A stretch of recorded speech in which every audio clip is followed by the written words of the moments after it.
Hi guys, welcome back to my channel. In today's video, I'm going to be creating a farmhouse inspired faux iron wall decor using Dollar Tree products, and it's going to cost under $3. Let's get started. The first thing I'm going to be doing is making the frame for the iron piece. I'm using these stakes that I picked up at AC Moore for about 3 or 4 cents each. Now I know 3 or 4 cents each for these stakes is very inexpensive, but you can definitely pay not a whole lot of money for something similar. At Walmart, they sell paint stirrers that you can get in like a 3 or 4 pack for like $1.50. They also have wooden lawn stakes that are similar as well. And if you're just shopping at Dollar Tree, you could definitely pick up one of their decorative signs that go in your lawn and rip off the decorative sign. They have them for all the holidays. And then you'll be left with something in a very similar shape, and you can just follow along. I wanted to make my frame as large as possible using these wood pieces that I had on hand. So I'm just gonna cut off the little pointy part, and I'm just taking a ruler, lining it up, drawing a line, and I will be using this miter box to cut these wood pieces. Now, you certainly could use a big saw if you have one. I have one, but I just wanted to show how easy it was to saw through this thin wood. Especially if you get one of the Dollar Tree lawn stakes, they're very easy to cut through. You could even use one of their inexpensive little hacksaws to cut through them. Once I had cut my 4 sides, I just went over them with a sanding block to smooth out any rough edges from me cutting with the miter box. And I also went over the edge where the sticker was because there was just a little bit of residue left.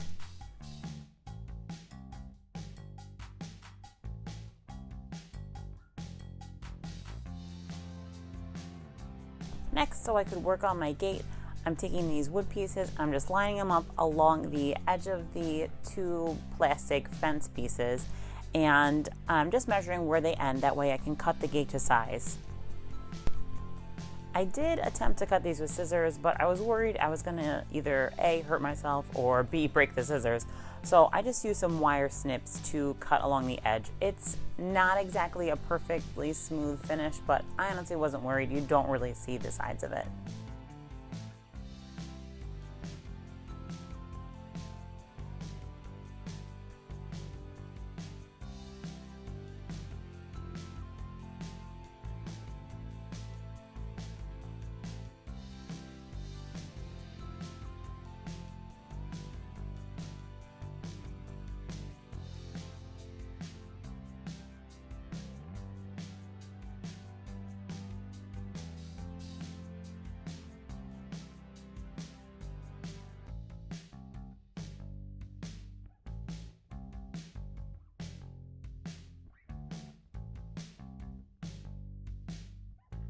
Once I had the 2 gate pieces cut down to the perfect size for my frame, it was time to start adding some different elements to make them look old. So the first thing I'm going to be doing to this gate is adding texture. Here I'm using this lightweight spackle that I got at Dollar Tree.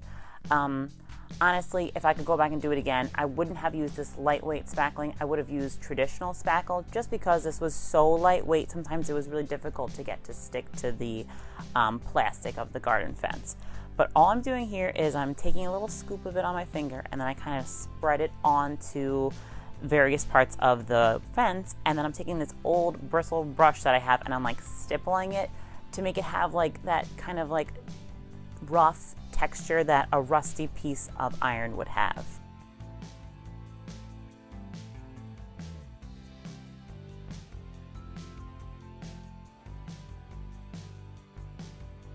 And I kept going and kept going back and adding more and more to the fence because I wanted it to truly look like not a piece of plastic, but to look like something really old.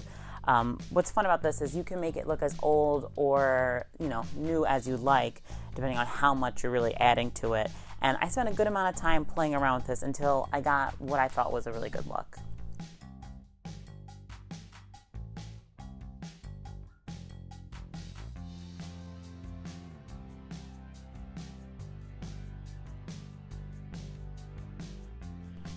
Once I had finished this part of the fence, I thought that I would go ahead and stain the wood pieces. I'm using Minwax in the color Ebony.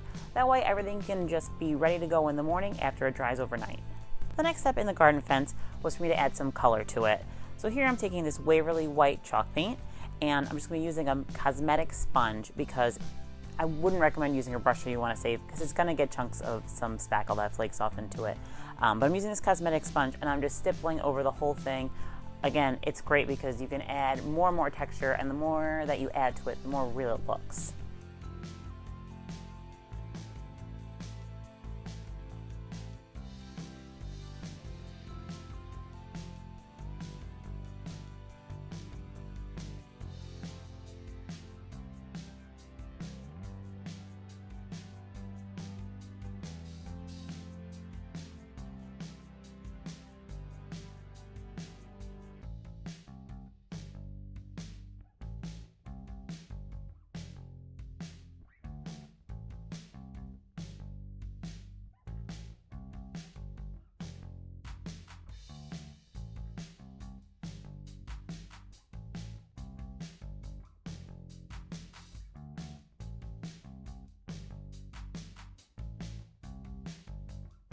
I did one coat of this chalk paint on both the pieces. I really only needed one. It wasn't 100% full coverage, but it was pretty close.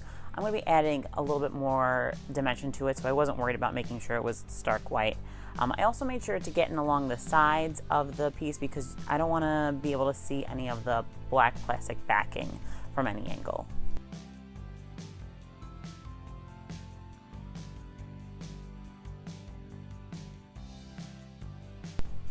So now that I had fully painted my piece white, of course I needed to remove some because that's how I like to do things. I did start distressing it with a sanding block, but I didn't like how that was coming out. It was removing the spackle a little bit too much.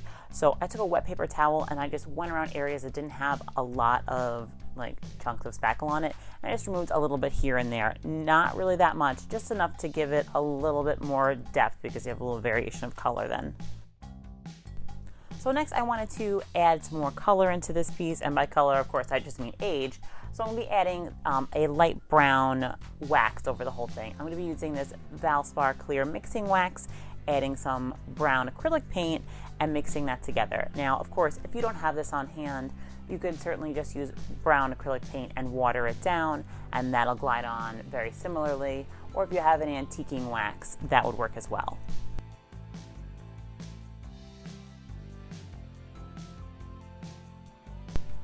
To apply this glaze, I'm just using a paintbrush and I'm liberally applying it over the whole thing, and then I wipe it down with a cloth, and what it does is it just kind of remains in the crevices. And what I really love about working with this glaze is that I have so much time. I could literally paint the entire thing and then wipe it down because you just have so much leeway with time. Of course, if you're using just like a regular acrylic paint or a substitute, I would definitely put it on, wipe, put it on, wipe. I wouldn't wait.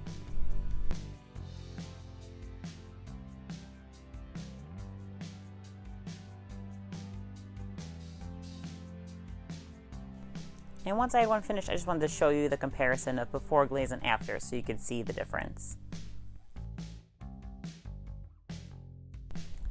And next I wanted to add in a little bit of black to this piece. So I'll be using the black Waverly chalk paint in the color ink. Of course you can use any color black you have on hand. It doesn't have to be chalk paint, it's just what I had. And basically I'm dry brushing, meaning I'm putting a little bit on my brush and then I'm wiping off most of the excess and I'm going over the piece. Now in this instance, it's doing the opposite of the wax. It's going to hit all the high points. So then you just got that variation of the dark that you can see and then the medium brown and then the white peeking through. You just have a variation of color in there that I think really helps add to the aged look. And now that I was done painting, I wanted to go in and add some rust. And for me to make rust, I'm going to be using matte Mod Podge that I picked up at the Dollar Tree and cinnamon. I know, sounds crazy, but cinnamon is going to be actually really realistic. To adhere the cinnamon to the fence, I'm digging my paintbrush and some of the Mod Podge, painting it on, and then just sprinkling the cinnamon right on top. I did find after a while that the best technique would be to hold the cinnamon further away from the table, because the higher up it was, the more spread out it would be on the fence and it wouldn't be clumped up. It just looked a little more realistic if I held it further away. I wanted some spots a little bit more rusty or just heavier than others, so I took a little bit of the black paint that I had out already and I just used a sponge brush to paint that on, and then I went over that with a Mod Podge and then sprinkled the cinnamon on top, just there again, so it had the depth of the like orangey cinnamon, and then right underneath it, it had that black, just to make it look more realistic. I played around with this for a while. I really enjoyed this, and bonus, it smelled very good. You could definitely make this as heavy or as light as you wanted. In fact, you don't even have to do this rust. I just liked adding this element to it. Once I had finished applying all the cinnamon, I needed a way to seal it in. Originally, I thought I would use some hairspray, and that could definitely work. I've seen people do that with glitter, but I then remembered I had this top coat on hand. This is a matte top coat. It's meant to go over chalk paint, but I thought it'd be perfect because then it wouldn't be shiny. So basically, all I did was shook off the excess cinnamon and spray painted it outside. Once the top coat was dry, it was time to assemble the frame around the iron pieces. So don't be super jealous of my mad woodworking skills, but here I'm using hot glue to hot glue the pieces of wood together, and then I'm just securing them with this tiny little nail that I have. I'm actually so bad at this that I had to use a thumbtack to like pre-drill the hole for me to put the nail in through. Definitely, if you have a better solution, go ahead and do that. If I had brackets, that probably would have been a lot easier, or like if you don't care about just using hot glue, you could have just hot glued the crap out of it. But I really wanted to make sure there was a nail in there just to keep it slightly secure. I put 2 nails on each corner of the frame, but because these are just random nails that I had in my stash, some were silver and some are gold, so to make them match, I just went over them with a little bit of black Sharpie just so you couldn't really tell what color they were. To attach the fence to the frame, I just took hot glue and ran around the edge and placed the fence right on top of it.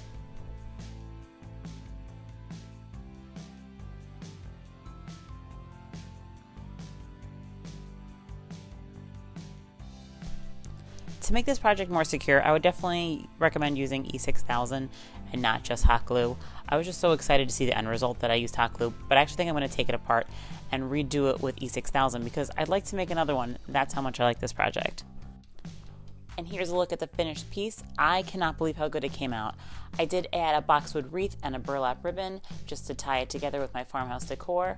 If this looks extremely realistic, it doesn't look like it's plastic, and I cannot believe that I made this for under $3. And that's it for today's video.